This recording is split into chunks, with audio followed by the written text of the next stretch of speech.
ready to go? I'm ready to go. All right. Oh, you know what I need? Let's, Oh, wait, you need a white. The most important thing, really. After all this lighting, yeah, you don't Yeah. want to mess up. Okay. All right. The race is different. Politics are different today than they were the last time you ran. It's been 10 years that you've been on the sidelines politically.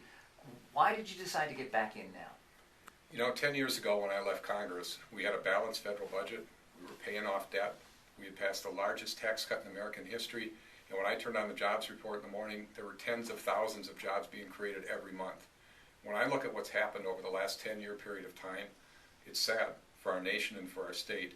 And when I think about my grandchildren, I've got 3 little boys, 3 little grandchildren right now, I ask myself, where are those kids going to go to work? And is it going to be India or China or Mexico?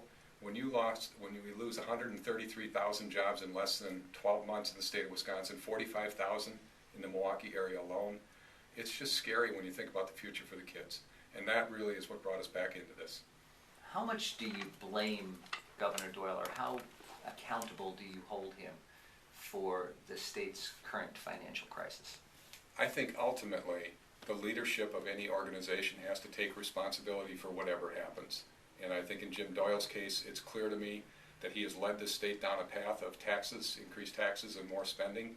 You cannot increase taxes and spend your way out of a recession.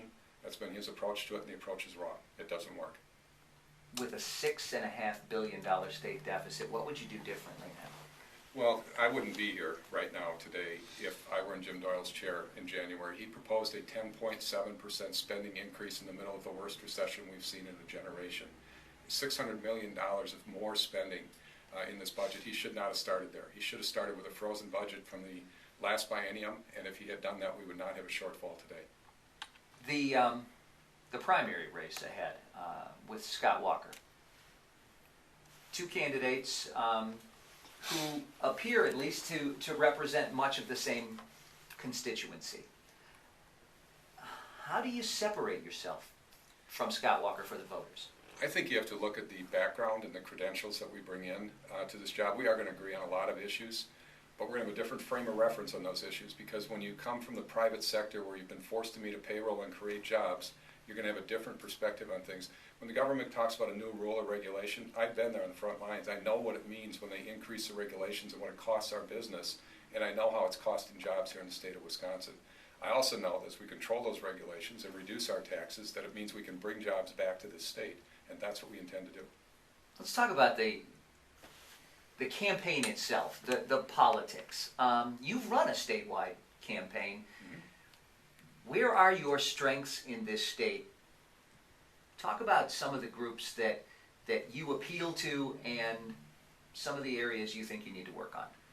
I think anybody that's concerned about the safety and security of their job, and I think anybody who's lost their job is having trouble finding a new job, and I think anybody who thinks about our kids and where they're going to be working in their future is a constituency that we're going to be looking at as ours.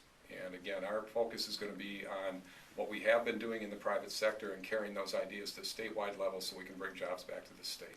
This has been traditionally a very evenly divided state politically.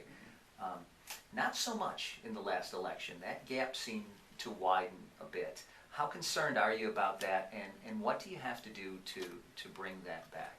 The Republican Party has been lost, as you know. Our message has been unclear. And the only thing we hear today about the Republican Party is that we're going to cut taxes, which is good and great. We're going to control spending and cut taxes. That's a good message, and it's what we should be doing. It's not enough. We need to start talking about how we're going to get our kids to be the best educated kids in the entire world. We need to talk extensively and a lot about education. Where we have great public schools, we should strive to make them better. And where our public schools are poor and failing, such as in Milwaukee, we need to look for the private sector to compete with those public schools so both the private sector and the public sector get better. That's not enough. We also need to meet our environmental goals that the other side has suggested, but we need to meet those environmental goals without punishing businesses to a point where they leave our state and leave our country. We need to meet those environmental goals in a manner that we create jobs right here in the state of Wisconsin.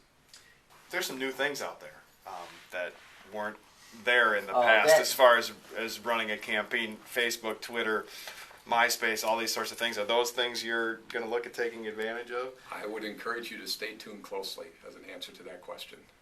We have some very interesting things happening.